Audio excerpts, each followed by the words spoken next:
Hi guys, কেমন আছো তোমরা? আমি এসআর সরকার আবারও তোমাদের সামনে আরও একটি লেকচার নিয়ে হাজির হলাম।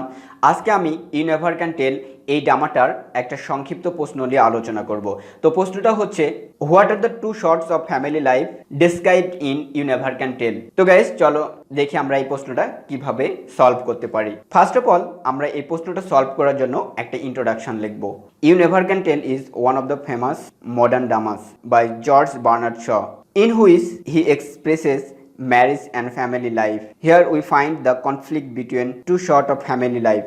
One is characterized by Mrs. Clarendon and other is characterized by Mr. Clampton. তো ইন্ট্রোডাকশনটা আমরা এভাবে লিখব। তো গাইস, এই নাটকটাতে আমরা দুই টাইপের পরিবার দেখতে পাই। অর্থাৎ এই নাটকটাতে মিসেস ক্ল্যান্ডন তার মেয়েকে অর্থাৎ তার মেয়ে গ্লোরিয়াকে বলতেছিল যে আমরা দুই ধরনের পরিবার দেখতে পাই এই ভিক্টোরিয়ান সোসাইটিতে। একটা হচ্ছে মেল ডোমিনেটেড পরিবার, আরেকটা হচ্ছে মিউচুয়াল আন্ডারস্ট্যান্ডিং বেসড পরিবার। তাহলে মিউচুয়াল আন্ডারস্ট্যান্ডিং বেসড পরিবারটা কি?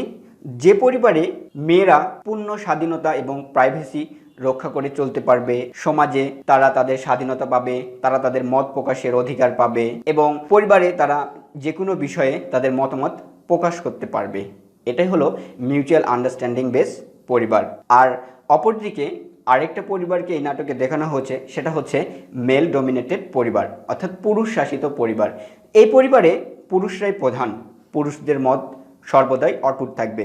অর্থাৎ নারীরা কোনো বিষয়ে তাদের মত প্রকাশ করতে পারবে না, তারা প্রাইভেসি রক্ষা করতে পারবে না, সব কিছুর কৈফিয়ত পুরুষদেরকে দিতে হবে।